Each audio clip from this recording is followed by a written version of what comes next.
Hey everyone, hope that you're having a great day. Today we're going to talk about limits, which is what all of calculus is based on, and also is just a great pre-calculus topic. It has to do with looking at functions and what happens as x values approach a certain number, what is happening to the y values. So we've talked a little bit about some limits, and that's where we're going to start. It's kind of what we've seen before.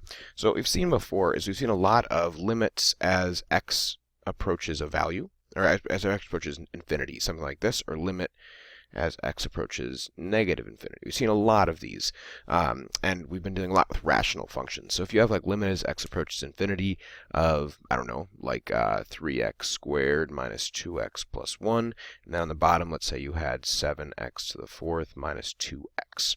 So what we've talked about is you should look at the degree. Right? If the degree is bigger on the top or on the bottom, or if they're the same. Here we have a bigger degree on the bottom, so this is equal to 0. Because the bottom is going to get very large, the top is going to get big, but not as big as the bottom, and so that equals 0. If they're the same, so if like 3x to the, I don't know, fifth minus 2x plus 1 over 2x to the fifth plus 5, this would just be the leading coefficients, because we have the same degree, so it'd be 3 halves. Because as x gets very large, the smaller degrees don't matter, and then the x to the fifth just cancel. And then if we have the limit as, sorry, we went to negative infinity here, still the same deal, because they're going to cancel out, it'll be 3 halves. Limit as x approaches infinity of, let's say, like 2x squared over x, something like that. Let's make it a form of fun, like x plus 1. Bigger degree on the top, this does not exist. You could say it diverges. Or you could say that in this case it would be positive infinity. Because we have a higher degree on top, so that's going to grow very big, and the bottom will not be able to keep up. So this is kind of what we've seen of these rational functions, and the idea of just looking at the power of the top and the bottom, and that's all you have to look at. So now where we're going is looking at things where the x is approaching actually a number. So instead of approaching infinity or negative infinity, we're not looking at what we call the end behavior, right? So like a function like this has end behavior, whereas you go to negative infinity, it's going to 0, and positive infinity also going to 0. We might be approaching a value. So here it's as x approaches 2. So what this is saying is as the x values get very, very close to 2, what is happening to x squared? Well, if you think about that function, right, x squared is a parabola.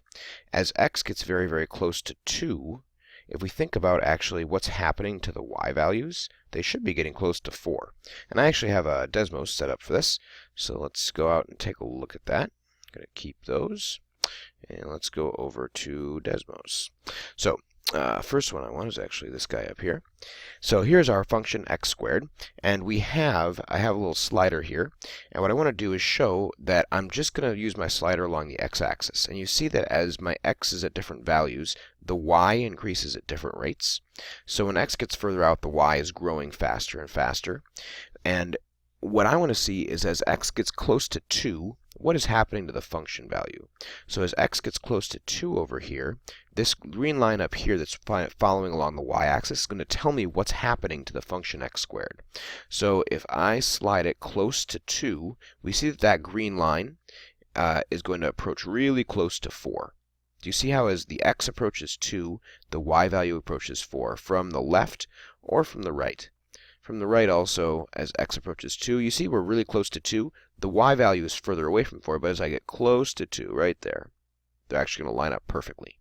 Okay, now this makes sense because f of 2 is 4. Right? Now this is kind of an uninteresting example because all I have to do is say, well, 2 squared is 4, so when x gets really close to 2, the y is going to be really close to 4. And that's really just the answer to this one. So, make this bigger. As x approaches 2, all we do is just plug it into x squared. So 2 squared is equal to 4. And we're done. That is our limit. So the way you would write that is the limit as x approaches 2 of x squared is equal to 4. Because you just plug it in. That's all you have to do. Okay.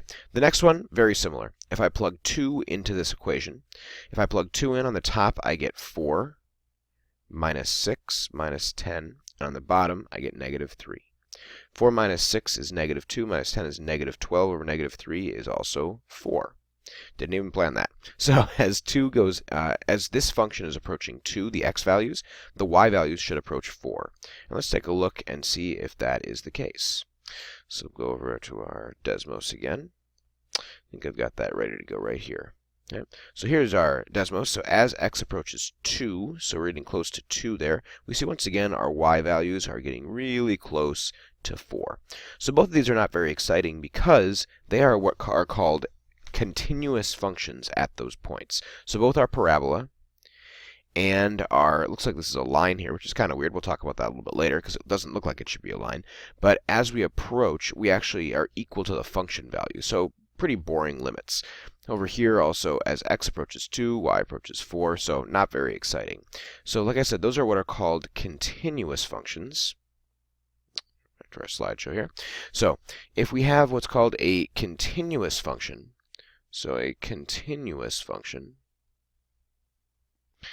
all that means is that as you approach the value, as you approach the x value, the y values, basically they just behave. They're filled in, it's not a hole, it's not an asymptote, it just works out really nicely. And the way that you define that mathematically is if the limit as x approaches c of f of x is equal to f of c, then the function, or f of x, is continuous.